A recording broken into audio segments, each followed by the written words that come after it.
A gente está de volta agora para falar sobre empreendedorismo. Segundo uma estimativa, o Brasil tem cerca de 19 milhões de pessoas empreendendo. Aqui no estúdio, para falar sobre o assunto, recebemos o engenheiro Osiris Silva, que também é um dos fundadores da Embraer, foi presidente da Petrobras e também ministro de infraestrutura no Brasil. Ajudou a projetar e também construir aviões no país. O senhor conhece um pouco sobre empreendedorismo, né, seu Osiris? Talvez sim, né?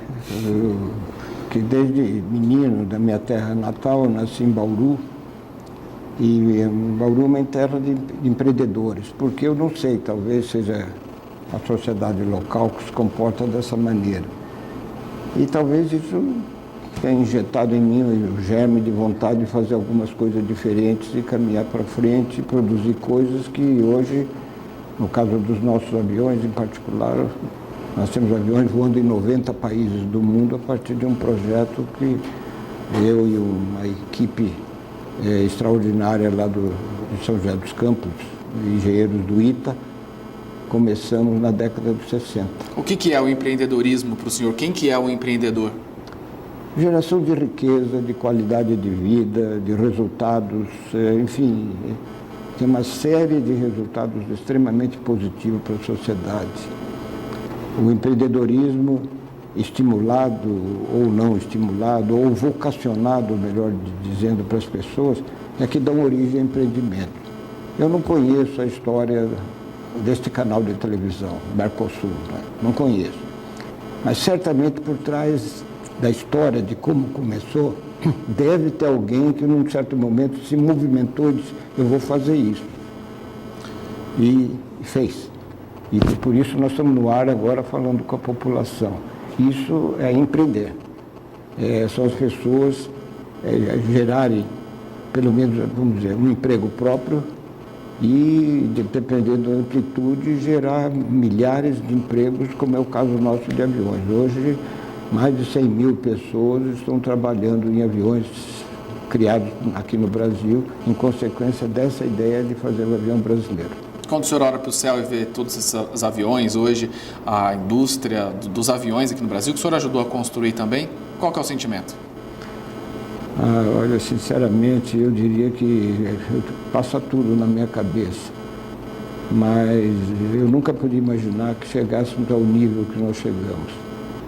Até sem querer ser presunçoso, eu diria que foi um sonho que nós nutríamos quando éramos meninos lá em Bauru, e quando nós vemos isso hoje, nós vemos que o sonho é maior que a realidade. E, sem dúvida nenhuma, é de uma satisfação muito grande. Falando em aviação, eu queria tratar com o senhor sobre a Copa do Mundo. Os aeroportos estão sendo bastante visados, né, por conta da movimentação que deve receber nos Jogos do Mundial da Copa do Mundo. O que o senhor acha? A gente tem capacidade para comportar todo mundo que vem para cá para assistir o Mundial? Olha, sinceramente, eu não estou preocupado com a Copa. Estou preocupado com o Brasil. Existe um Brasil antes da Copa e vai existir um Brasil depois da Copa. O Brasil, um país continente, um país enorme em termos de dimensões e precisa realmente do avião para dinamizar os negócios, para assegurar desenvolvimento econômico. De modo que se você disser que a Copa é um pretexto para ajudar o Brasil, eu poderia usar como pretexto. Mas a Copa é um evento que dura um mês e pouco, né? Não é isso? Isso. E antes disso, existe um Brasil precisando de aviões e vai existir um Brasil precisando muito de aviões. De modo que eu vejo que a política governamental de restrição do voo no Brasil precisaria ser alterada, porque o grande atrito no Sistema Nacional de Voo se chama governo federal. E a situação atual do Brasil, que precisa de aviões de aeroportos, qual que é para o senhor?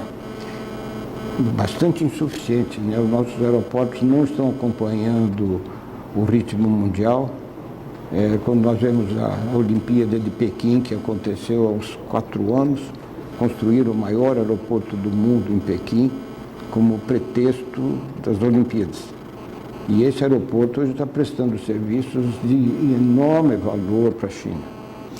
O senhor publicou um livro chamado Cartas a um Jovem Empreendedor. O que o senhor disse nessas cartas? Qual que é o conselho que o senhor ainda continua passando para quem está começando a empreender? para que as pessoas empreendessem, né? Sobretudo os jovens, né? Nós sempre insistimos nessa direção e nesse livro em particular eu faço uma imagem do empreendimento comparando com o voo. Quer dizer, a ideia do empreendimento é a ideia de voar. A preparação do avião para o voo significa os lançamentos do empreendimento. Uma decolagem, primeira decolagem do avião, comparando com a partida de um novo negócio. O voo de cruzeiro, quer dizer, prestando o serviço que vai crescentemente de acordo, por exemplo, com a altitude do avião. De modo que esse livro de empreendedorismo, eu uso a imagem do avião, de um voo, para mostrar que um voo produz resultados.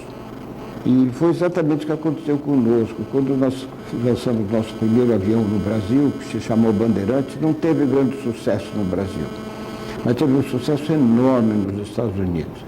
Os aviões grandes, os grandes jatos estavam fugindo das pequenas e médias cidades. De repente aparecemos nós com um avião pequeno que se ajustava às pequenas cidades. As cidades que tinham transporte aéreo, que estavam deixando de ter por causa das dimensões dos aviões, passaram a ter uma oportunidade com os nossos aviões. E os americanos eram muito pragmáticos, eles achavam o nosso avião, como os brasileiros achavam, um pouco barulhento, o ar-condicionado não funcionava bem, afinal era o nosso primeiro passo, nós estávamos ainda aprendendo. Os americanos diziam, não importa nada disso, o que importa é o que eu quero fazer, o deslocamento, eu quero chegar no meu destino, não sei se esse avião me leva no destino, eu quero esse avião. Resultado, tivemos um sucesso extraordinário nos Estados Unidos, que foi o nosso passaporte para jogar aviões hoje em 90 países do mundo. Doutor Osíris, para finalizar a nossa entrevista, o empreendedorismo é algo que deve ser incentivado pelo poder público ou é uma atitude pessoal? Eu diria que deve ser incentivado pela sociedade de um modo geral. O poder público faz parte da sociedade de um modo geral.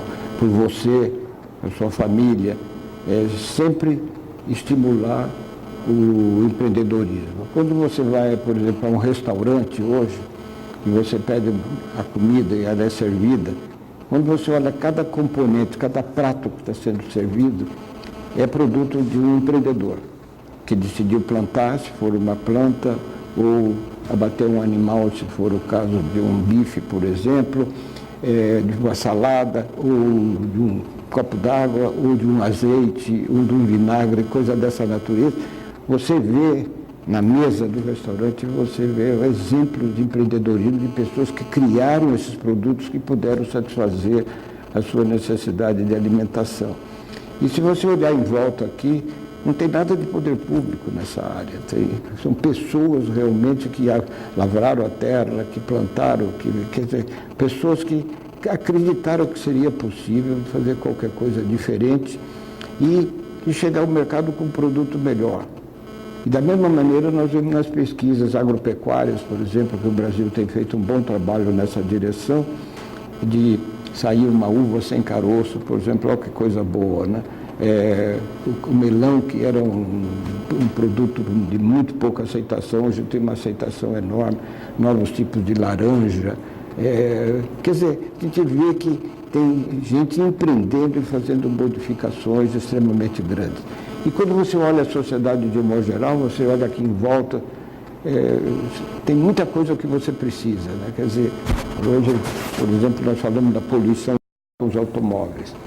Quer dizer, esse automóvel não podia ser modificado para eliminar a poluição? Claro que pode.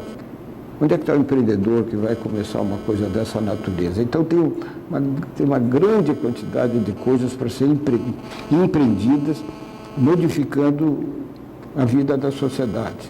Eu me imagino que aqui na televisão vocês provavelmente, dependendo da idade, começaram com branco e preto, aí em determinado dia veio a cor, hoje está vendo os HDs, né, com as técnicas digitais, coisas dessa natureza. Então você vê que tem gente empreendendo e fazendo coisas diferentes. E está tudo em movimento, né? Só percebeu o movimento. Você veja, por exemplo, o Steve Jobs. O Steve Jobs, ele fez um iPhone, um iPad, quando nós, consumidores, não sabíamos que precisávamos. Ele não só fez, como lançou uma distribuição mundial que a gente encontra o produto dele na esquina. Isso é que se chama empreender. pessoal fazer um produto que chegue às mãos do consumidor, satisfaça uma necessidade, enfim, cria um resultado positivo que vale a pena, sem dúvida nenhuma. Parabéns pela trajetória do senhor, foi um prazer conversar com o senhor aqui e a gente se encontra numa próxima oportunidade. Uma boa noite, doutor Osiris. Boa noite, muito obrigado. Eu agradeço e espero que as pessoas que conseguiram nos ouvir possam compreender essa mensagem e transmitir para os seus filhos, seus descendentes, para que o Brasil seja melhor. Tá certo. Obrigado.